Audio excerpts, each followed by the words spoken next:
Hi there and welcome to Code Framer. So from this video we will start understanding about the factory patterns, which is again one of the creational patterns, and of course which basically deals with the creation process of the object. So before we start, I just hope that you were able to understand the builder patterns well. So if you are watching this video for the first time and you are new to this channel, then I highly recommend you to watch the builder pattern, which is the previous section of this particular course. So in the builder patterns we understood about how we can basically segregate the object creation process from its representation, and also by doing that how we can basically create different representations of the final object. And we also understood about concepts like builder facets, where we created multiple builders in order to construct our complex object, and later we combined all those different builders into a single builder, and using that combined single builder we were able to construct our complex object. And finally we also understood about builder inheritance, where we use the multi-level inheritance concept in order to construct our complex object. So these were the concepts that were covered in the last section of this course, which is the builder design pattern. So I will just give the link in the description of this video so you can go and have a look at those concepts as well. But yes, you can continue to watch this video because all these design patterns are independent of each other. So basically you can start from any design pattern. So having said that, let us begin. So as I said that the factory pattern is also one of the creational patterns, which means that it basically deals with the creation process of the object, right? So let us first see the definition of a factory pattern. So in this section of the course we will understand about two concepts. One is the factory method design pattern and another one is the abstract factory design pattern. So these are the two concepts that we will cover in this particular section of the course. So in this video I am going to cover about factory method design pattern, and in the next video we will understand about the abstract factory design pattern. As I said earlier in the first video that I am going to use the book Head First Design Pattern as the reference for this video. So all the conceptual explanation that is been given in that particular book along with the examples is what we are going to discuss in this video. But yes, I will try to make those examples as simple as possible based on my own understanding so that you can easily understand the concept. So first of all, let us see what is the definition of factory method design pattern. So as I said earlier that factory pattern is one of the creational patterns, right? So factory method design pattern is a creational pattern that provides an interface for creating objects in a superclass. Now remember this, that the object creation is happening in a superclass. This is very important. But even though the object creation is happening in a superclass, the factory method design pattern basically allows the subclasses to alter the type of object that will be created, which means that the decision of which kind or which type of the object is about to be created is with the subclasses, but the actual object that is being created is at the superclass. So I know that it won't make much sense right now, but just remember that the object creation is happening at the superclass level, but the type of object that has to be created is basically decided by the subclass, which means that your object type can be altered in your subclass. So now, having understood about the definition of factory method design pattern, now let us have a look why factory method design pattern is required on the first place. So the motivation behind factory method design pattern is simply that we always want to design a flexible and reusable object oriented software, right? Which basically means that we need to create objects that are easier to implement, easier to change, easier to reuse, and also easier to test. And this basically means that once your code is with the client and later in the future if you want to make any modifications in your code, then your client side code should not be disturbed or it should not be changed because of the modifications that you are trying to make in your backend code. Now what I'm trying to say is sometimes you may want to create different kind of objects based on certain logical conditions. Now say for example your client side code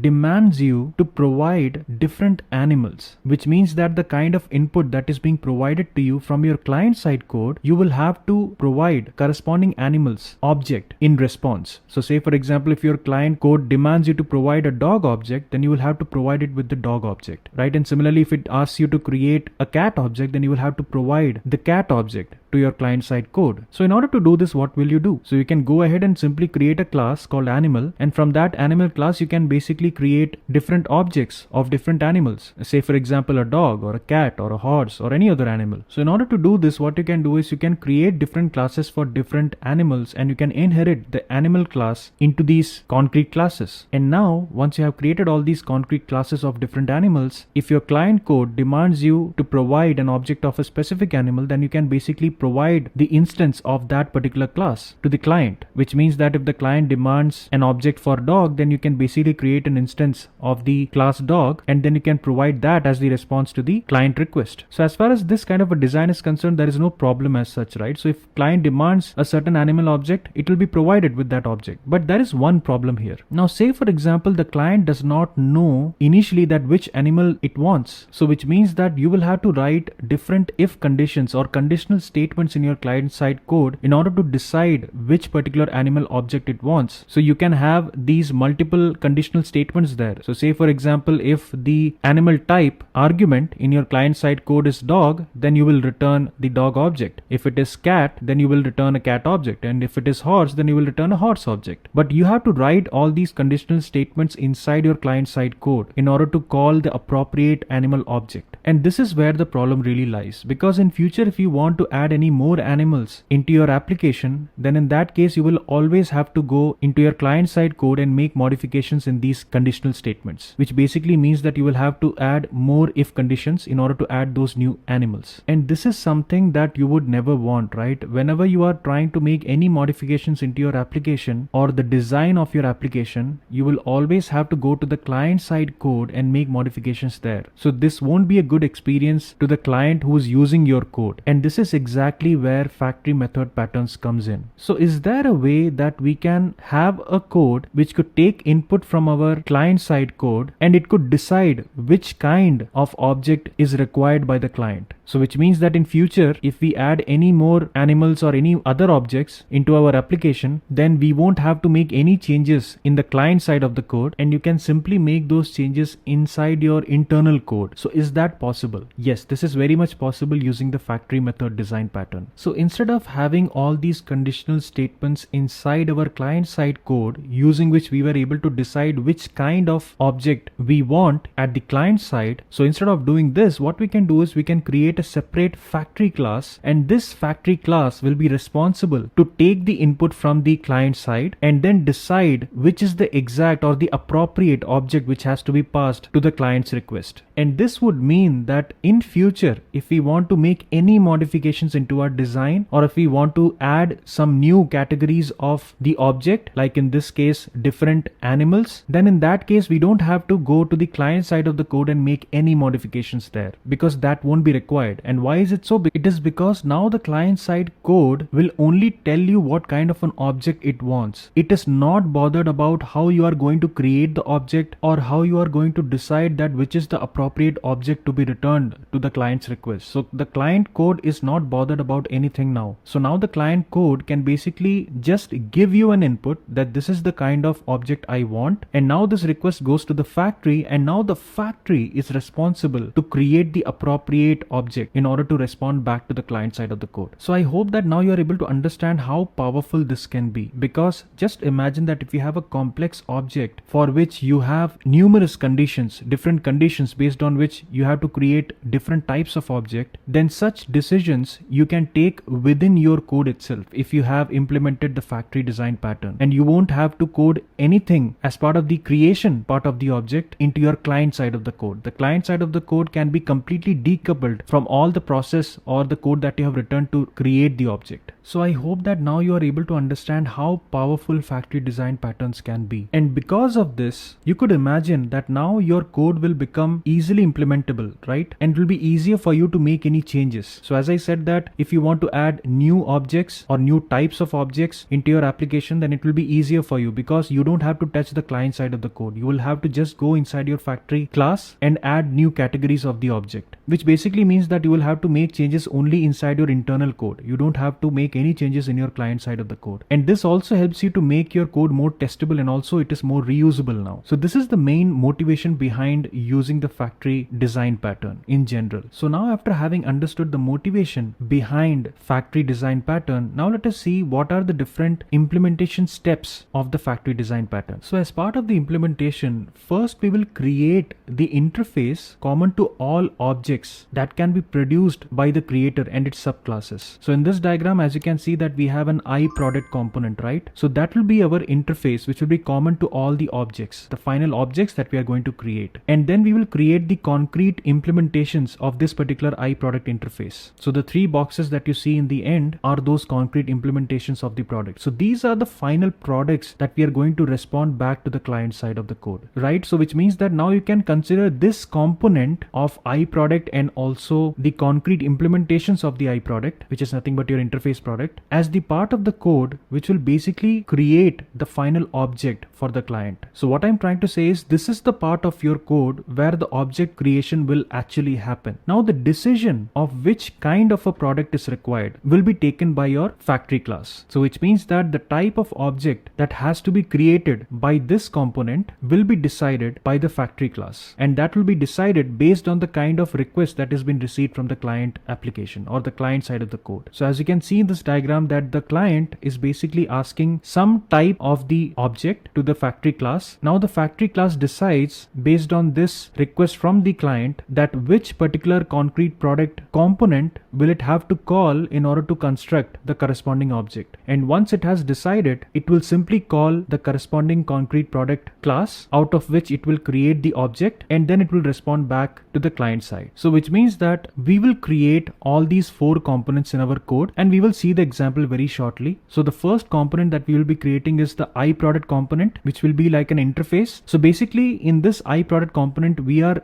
deciding that how our final object will look like. What are the different attributes and members will our final object will have. And then after creating the product interface, we will write all the concrete product classes, and these concrete product classes will be different types of objects that we want to create. So after implementing all the concrete product classes, we will then implement our factory class, and this is where we will write our conditional statements. So if you remember that we saw that initially we were writing our conditional statements inside our client side of the code, right? So those conditional statements will now be moved into our factory class. So which means that we will write our factory class and define all those conditions in order to call the corresponding concrete product classes or the instance of the corresponding concrete product classes based on the input that the factory receives from the client side of the code. And finally, we will also write some code in the client side where we will request a particular kind of object from the factory class. So this will be the implementation of our code for factory method design pattern. So I hope that now it makes a little bit of sense, but if it is not, then don't worry, we will just see the example very shortly. So before we go to the example, let us also understand one very important point, that when you should use factory method design pattern or factory design pattern in general. This is very important to know because there are advantages and disadvantages of using factory design pattern, and if you are not using it appropriately or at the right place, then it is highly likely that you may end up having a lot of disadvantages instead of having advantages of using the design pattern. So I think it is very important to understand that when you should use the factory design pattern. So first let us have a look at that. So the first reason would be that you should use factory method design pattern when you don't know beforehand what are the different types of objects that you will require. So say for example, you know that the types may change in the future or newer types of objects may come in the future, and you don't know how many different types can be requested from the client side, then it is always good to go with the factory design pattern. And also if you could anticipate that your client side may ask different types of objects because there are so many different type of objects that can be requested by the client for a particular object, in that case also you can simply decide right from the beginning that you will go with factory design pattern. So this is the first reason. The second reason could be that whenever you think that you can provide a kind of framework which has the possibility to extend its internal component. So as I said earlier that your client side of the code can ask for different types of objects, right? So if you want to easily extend the code or your internal code in order to support all those different type of objects that can be asked by your client side, then you can go for factory method pattern, because if you use factory design pattern, then your internal code will be highly extensible. You can add newer types of objects or the concrete product classes that we saw in the last diagram based on the newer types of objects that is being requested or that will be requested by your client side of the code. So this is the second reason. The third reason could be that, say for example, you have written some code or you have written some application, and now you realize that okay, in future I don't think that my code looks really extensible, which means that if I have to make any changes in my code, it will require a lot of effort, and also you will have to basically redesign most of the components inside your code in order to support that new change. So if you have such a situation, then you can definitely go for factory design pattern. And one of the most important point that you will have to remember is that use factory pattern for large applications. Now what I'm trying to say is, say for example, if you have written a script of, say for example, 50 lines of code or 100 lines of code, I don't think you will really require factory design pattern there. But if you have a large application and a large code base, then I think you can use factory design pattern in order to basically make your code easily implementable and also easily changeable, which basically means that in future if you have newer requirements, then you can easily make those changes inside your internal code without disturbing the client side of the code. So if you have a large code base for a large application, then I think you will be more leaning towards the pros or the advantages of using the factory pattern rather than having to lean on cons or disadvantages of factory pattern by using it in a very small application which has only 100 or 200 lines of code. But end of the day, I think you can decide yourself based on the kind of application that you are developing on whether you would want to use factory patterns or not. And the last point on when you can use factory design pattern will be that whenever you see that your abstract classes or interfaces needs frequent change because of different requirements given by the client, then I think you can definitely go for factory design pattern. So these were the situations which are most appropriate to go for a factory design pattern. So now after getting all the conceptual understanding of factory design pattern, now let us go to the editor and start coding our example. So first we will just see a very simple example where we will just get a simple input from our client side application, and based on that input or the request that we have received from the client side application, we will take certain decisions in our factory class, and based on that decision that is being taken in the factory class, we will create some type of an object from our concrete product classes, and then we will return that object to our client. And once you have good understanding about the factory method design pattern from the example 1, then we will go towards the example 2, which will be more real world example. And I will use the example that is being given in the Head First design pattern book itself, because I think that example is quite good to understand the kind of problem that factory design pattern can solve in a real world problem statement. So example 2 will be a more realistic example where you will be able to use factory patterns in order to solve your problem statement. But example 1 will be very simple, and it will purely be to help you understand how different components of the factory pattern basically works in order to construct a complex object based on the request given from the client side to your factory class. So having said that, let us go to the editor and start coding.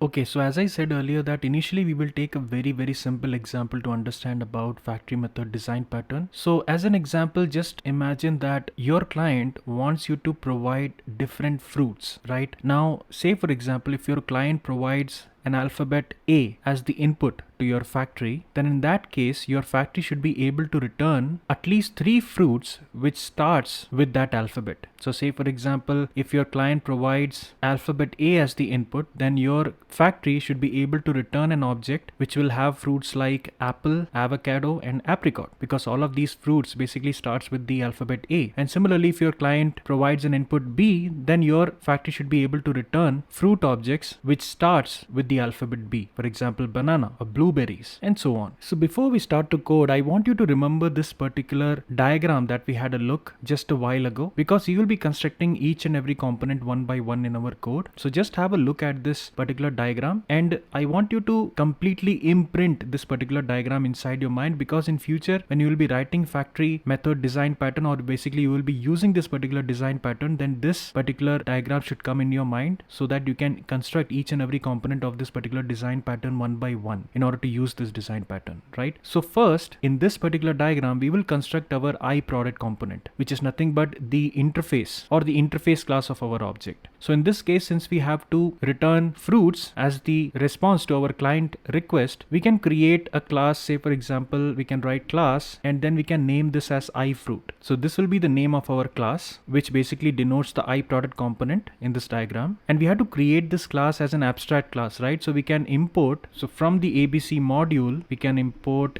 ABC and also the abstract method. And here we can just declare this as an abstract class. And inside this class, we can create an abstract method. So we can name this method as create fruit, and we can simply write pass here because this is an abstract class. So we have to just implement this method into our concrete fruit classes. So now just imagine that this is your interface product component, or this is your interface fruit class using which you will construct the different concrete product classes or the concrete fruit classes. So let us write down our first concrete fruit class. So we can say class and let us name this as concrete. So I am intentionally naming this as concrete so that you understand that here we are creating the concrete product classes. So we can say concrete fruit A. So let's say that this particular concrete fruit class creates all the fruits which starts with the alphabet A, and this can inherit the iFruit abstract class. So inside this we can create our init method, and let's just say that it has an instance variable called self.fruits where we can store names of 3 fruits which starts with the letter A. So we can write apple, then we can write avocado. I hope that I am writing the spelling right. And the third fruit we can give as apricot.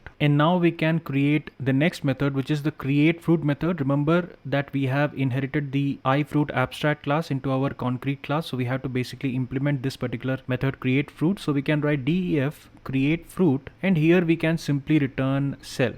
So this will be our concrete fruit class or the concrete product class in this diagram. So similarly, we can implement the same kind of class for the fruit B and C. Now say for example, initially your client has a requirement of only these 3 alphabets. So if the client provides one of these 3 alphabets, then you will have to provide the corresponding object, which can basically give the names of the fruits which starts with that alphabet, right? Which is ABC. So the next concrete class, we can simply copy paste this same class and we can just rename the class name. So we can write it concrete fruit B, and here we can write concrete fruit C. And then we can also change the name of these fruits. So for B we can write banana, then let us say we have blueberries, and then we can write bilberries. And for C we can write 3 fruit names. So we can write chayote, then we have choke berries, and then let us write cherry fruit. So for the first 3 alphabets, these are the concrete product objects that will be returned to your client side code. Now let's imagine that you do not have the factory class implemented, right? So you only have this code which you have written right now, and you have provided this code to the client. Then your client side code will generally look like this. So let us name this as client code. So say for example, your client side code has a function called get fruits, which takes some alphabet as the input parameter. So you can write alphabet here. So now based on the alphabet that has been received, you need to return the corresponding fruit object, right? So you can write if alphabet is equals to A, which means that the client code wants the object of the fruit which starts with the letter A. Then you can simply return concrete fruit A in this case. And then if your client side code wants you to create fruits or get the fruits which starts with letter B, then you can write this condition where if the alphabet equals B, then in that case you can return concrete class or concrete fruit B. And finally, if alphabet starts, here you have to give double equals with the letter C, then you can return the concrete fruit class which is created for the fruit C, or else you can return none. So now let us take the alphabet as the input from the user, and we can then pass this input to the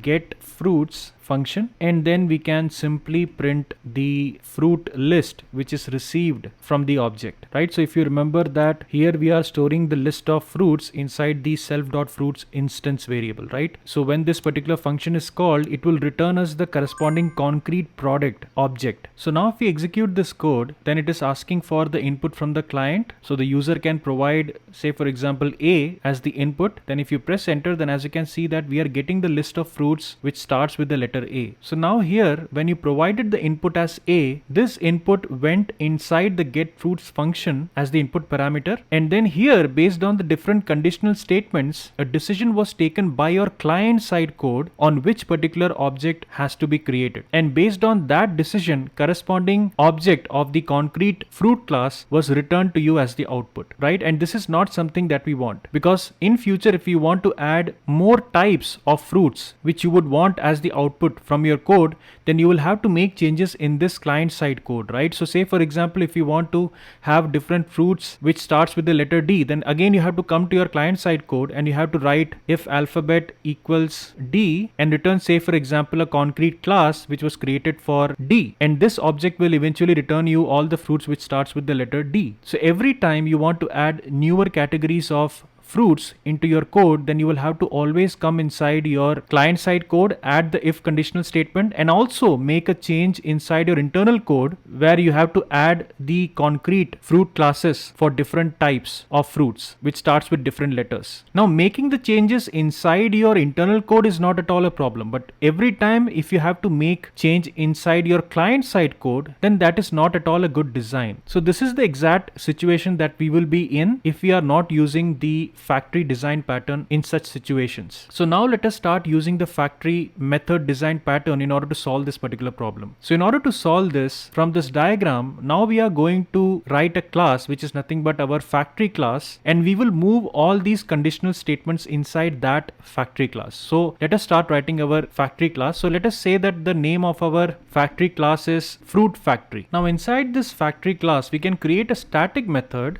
where we can write a factory method using which we can take the decision of which kind of fruit do we have to create based on the request that has been received from the client side of the code. So we can write def, let us just name this particular method as create fruit, and this will take the alphabet as the input parameter. And now we can simply move all the code that we wrote in our client side into our create fruit method, which is inside our fruit factory class, and we can simply remove this particular function from the client side of the code, because now we don't have to take any decisions in our client side of the code, because the decision of creating different types of fruits will be taken by our fruit factory. So here we will just remove this particular condition because we have not created any concrete fruit class which supports the input alphabet D. So we can simply remove this condition. But yes, you can definitely create more and more concrete fruit classes in order to support all the different alphabets that are available there. But just to keep the example simple, we will just go ahead with these three letters or these three alphabets. So now let us make the required changes in your client side of the code in order to create different types of fruit objects based on the requirement of your client side of the code. So let us remove all this code. So now your client will have to only create the object of your factory, and using that factory object, you can provide the input alphabet for which you want to create the fruit object. So you can write f, which say for example denotes a factory, equals, then you can write fruit factory, and inside this fruit factory you have a function called, or a static method called create fruit, right? So you can just access that method. So you can write create fruit, and then all you have to do is just pass the alphabet for which you want to create the fruit object. So say for example, the client wants to create a fruit object which starts with the letter A, and now if you print f dot fruits, then you will get the list of fruits which starts with the letter A. So as you can see here that your client side code has nothing to do with the object creation process. So your client side code only has to send an input parameter to your internal code or to your factory, and now your factory will decide which particular object has to be provided in response to the client's request. So now the complete decision of creation of the object will be taken by your factory class. So if you execute this code now, so as you can see that we are getting the output as apple, avocado and apricot, and say for example if I change the input argument to C, and then if we execute the code, then as you can see that we are getting all the fruits which starts with the alphabet C. So which means that our code seems to be working fine, and the create fruit factory method is able to generate the appropriate object based on the request received from the client side of your code. Now in future, if you want to add a new alphabet based on which you will have to create a new fruit object, then all you have to do is in your internal code you will have to create one more concrete product class, which is nothing but your concrete fruit class, and here you can simply add D. So the name of the class will be concrete fruit D, and inside this you can add some fruit names which starts with the letter D. So let's say for example the name of the fruit is date, and then you can come to your factory class and add one more conditional statement here which can basically take D as the input parameter, and it can return the concrete fruit class for the letter D. So as you can see here that in order to add a new type of fruit object, the only change that you have made is inside your internal code. You haven't touched anything in your client side of the code. So now if your client sends D as the input parameter, then as you can see that we are getting date as one of the fruit, which starts with the letter D. So I hope that now it is clear to you that how we can use factory method design pattern in order to completely decouple our client side of the code from our internal code in order to create different types of objects. So once we have implemented the factory method design pattern, your client side of the code will only have to request a particular type of the object that it requires, and that request it can send it to the factory class, and now your factory class, which has the factory method, will basically decide based on the input provided by your client side of the code that which particular concrete product it has to create an object of. And once it has decided which concrete product it has to instantiate, then it will call that concrete product class, create an instance of that class, and then it will return that concrete product object back to your client side. So this is how factory method design pattern works, and this is how you can use factory method design pattern in order to segregate your client side of the code with the internal code, so that in future if you get any newer requirements, you don't have to make any changes inside your client side of the code, and you can simply incorporate the new changes by making all the updates inside your internal code. So I hope that example 1 is clear. Now let us go to example 2, where we will see a real world example, and I'm going to simply use the example which is given in the Head First design pattern book, because I think it is quite a simple example that they have given. I will just create a separate file. So this one we can name as factory method. The reason why I have mentioned this as factory basics is because here we have taken a very simple example. It is not at all a real world example, because no client would expect you to provide different fruit names which starts with certain alphabet, right? So that doesn't make any sense as far as the real world example is concerned. But this was just to help you to understand how we can write code for different components of factory method design pattern from this diagram. So that was the main intention behind this particular example. In the second example, we will just try to code an example which is more likely to be used in the real world. But again, here also we won't go too much into the example itself. We will stick to understanding the design pattern, which is the factory method design pattern. So we won't go too much into the example. So as I said that I'm going to use the same example which is given in the Head First design pattern book. So in the book, they are giving examples of different pizzas. So in the US, you have a lot of pizza shops, right? And also in India and or any other part of the world, nowadays we have pizza available almost in all the countries in the world, right? So you can basically compare the same logic in any part of the world that you are in right now. So it does not matter, because pizza is available in almost all the countries, and we have the same kind of logic in all the countries as far as pizza likings are concerned. So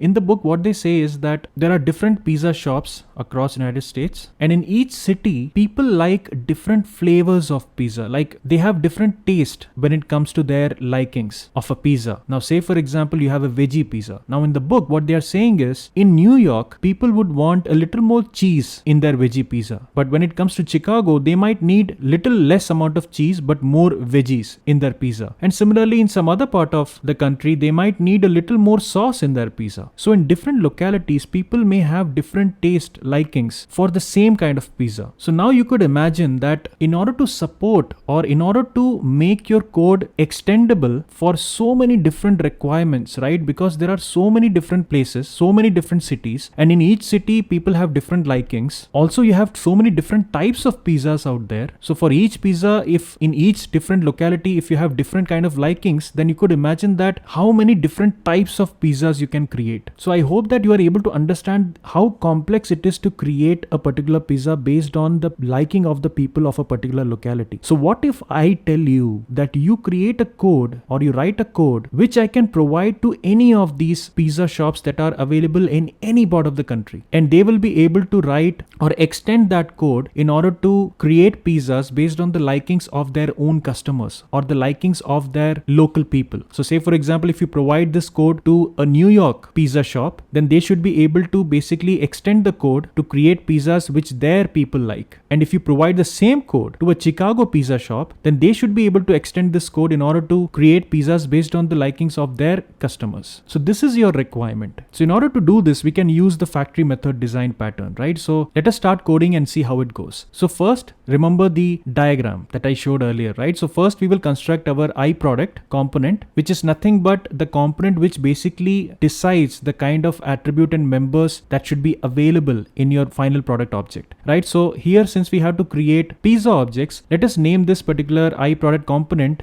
as class iPizza. And of course, we have to create this as an abstract class. So we can write from ABC, we can import ABC and abstract method. So we can simply inherit ABC here in order to make this class as an abstract class. And inside this, we can declare our abstract method. And let's say that the name of this method will be create pizza. And we can simply write pass here. So in the book, they have given one more abstract method, which is nothing but order pizza. And in the order pizza method, what they are doing is they are basically performing all the common actions that usually are performed to create a particular pizza. Like say, for example, cutting of the pizza or packaging a pizza, then delivering a pizza. So these are the common operations, right? So it does not matter if your pizza is being created in a New York City or a Chicago City. End of the day, when it comes to common operations of creating pizzas, like cutting a pizza or packaging a pizza or delivering a pizza, these are the common operations. So I think that I am in this example not going to use that particular method because my intention is to just keep your focus into the design pattern alone. I don't want you to concentrate too much into the example itself. So this is our iPizza class, and using this we can now construct our concrete pizza classes. So as I said that each locality or each city has its own flavor of a particular pizza, right? So what we can do is we can create locality wise pizza. So say for example, in New York City we have veggie pizza, we have cheese pizza, we have pepperoni pizza, but these pizzas are New York style pizzas, right? Because their people may have different likings or different taste for those pizzas, right? So we can create 3 concrete classes for 3 pizzas. So say for example, we create 3 concrete classes to create 3 kind of pizzas, which is the veggie pizza, the cheese, and also the pepperoni pizza. So we can write class New York style veggie pizza, and this will inherit the iPizza class. And let us now declare the constructor method of this class. So we can write self.pizza equals, let us store ny style veggie pizza here, and then we can just implement the create pizza method where we can simply return self. Now in this create pizza method, what you can do is you can add the New York style veggie pizza specifics here. So say for example, the people there like little more salt in the pizza. This is just an example. It has nothing to do with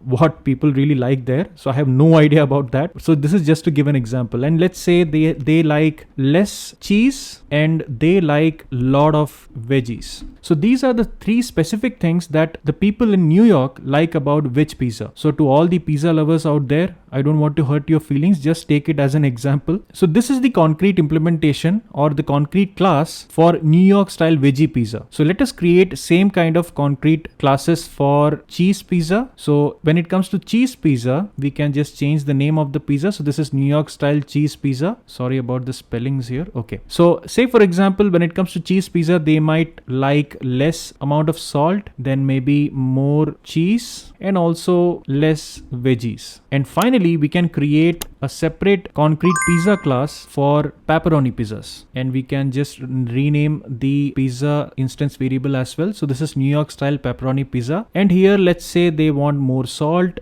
less cheese and less veggies. So these are the 3 different kind of pizzas that people like in New York, which means in that locality. So as of now, we have constructed our iProduct component and also the concrete product components. So the iProduct component is nothing but our iPizza class, and the concrete product components are our New York style veggie pizza, NY style cheese pizza and also NY style pepperoni pizza. So now let us create our factory, right? So we can write class and we can name this class as NY pizza factory, and then inside this we can implement a static method. So we can name this method as create pizza, which will take pizza type as the input, and then we can write if pizza type as veggie, then we can return NY style veggie pizza. And let us just copy paste this few more times. So if cheese pizza is requested, then we can simply return the NY style cheese pizza, and if pepperoni pizza is requested, then again we can simply return the NY style pepperoni pizza. And if none of these inputs are received, then we can simply return none. So this is our New York style pizza factory. Now inside your client side code, in order to create any specific pizza, all you have to do is create an instance of your pizza factory, which is nothing but New York pizza factory. So you can write NYPF, which is nothing but New York pizza factory, and you can say equals, then you can call your factory class, and then you can access the create pizza factory method. And here you can pass the input as, say for example, you want veggie pizza. So you can write veggie as the input parameter. And now if you print the name of the pizza, and then we can simply execute the code. So as you can see that we have received the New York style veggie pizza. Similarly, if we give the cheese pizza, then you can get the New York style cheese pizza. So which means that when it comes to the locality of New York, based on the kind of liking that people have there, you can basically write your concrete pizza classes and also your factory class, and based on the input that is provided by your client side code, you can create the corresponding pizza which is applicable to that particular locality. Now say for example, you have to provide the same code to another locality, and say for example, you want to give it to a pizza store in Chicago. So in order to do that, all you have to do is you have to make modifications only inside your internal code. You don't have to touch anything in your client side of the code. Now here I want you to just know one thing, that here the client side code looks very simple, right? Here we are just giving an example of creating a pizza from our factory, but usually your client side code will be of thousands and thousands of lines based on the kind of application that you are creating, right? So just remember that here the client side code is just of 2 lines, of course, just to give an example.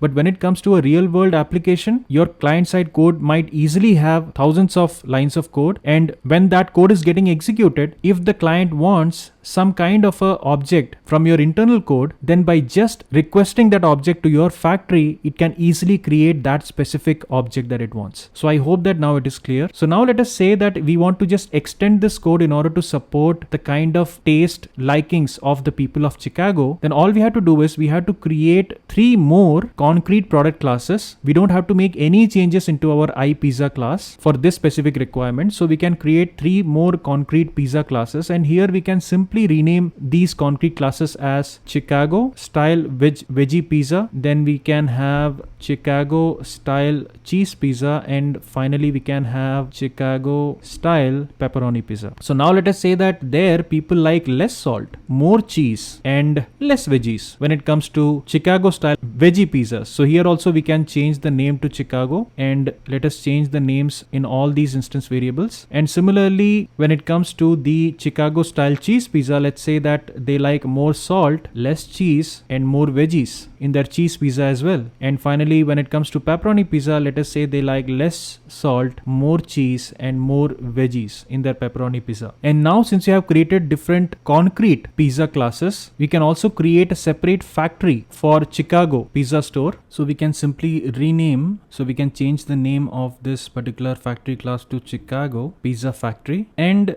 based on the kind of pizza type that is being requested by the client side of the code, you can simply return the corresponding concrete pizza object which you have created for different types of pizzas which should be available in the Chicago pizza store. So you can simply return Chicago style veggie pizza, then Chicago style cheese pizza, and then you can finally return Chicago style pepperoni pizza. So as you can see here that based on different localities, you can create your concrete pizza classes where you can define the specific way in which you want to create the pizzas for that locality, and then you can create the corresponding locality specific pizza factory using which you can decide on which particular pizza you want based on the input that you have received from your client side of the code. So I hope that now you are able to understand how you can use factory method design pattern to your advantage. So whenever you have a requirement where you have different types of object that can be created based on the different type of requests that you are receiving from your client side, then you can definitely use the factory method design pattern, because using this particular design pattern you can completely segregate the decision making of your object from your client side of the code to your internal code. So I hope that now it is clear to you how we can use factory method design pattern in order to construct our object based on different conditions coming from our client side. And one thing, if you are wondering that why we have created all these create pizza method inside our concrete pizza classes, it is simply to give a specific locality wise attribute to different pizzas. So here I'm just printing these different string values, but in a real scenario you can just store all these values on different variables where you can basically mention that how much salt you want, how much cheese you want, and also how much veggies you want when it comes to, say for example, Chicago style pepperoni pizza. So you can basically store all these quantities of these different items inside your pizza object based on the requirement. But here we are simply printing it because this is just to give an example that different pizza in a particular locality have different taste based on the liking of the people of that particular locality. So if you want to simply see what is specific about, say for example, New York style cheese pizza, then you can simply print the create pizza method of your concrete pizza object, right? So if you execute this, then as you can see here that we are getting all those print statement output, which is in New York style cheese pizza you have less salt, more cheese, and less veggies. And similarly, if you give, say for example, veggie as the input, then as you can see here that then we will get corresponding items of a New York style veggie pizza, which is more salt, less cheese, and a lot of veggies.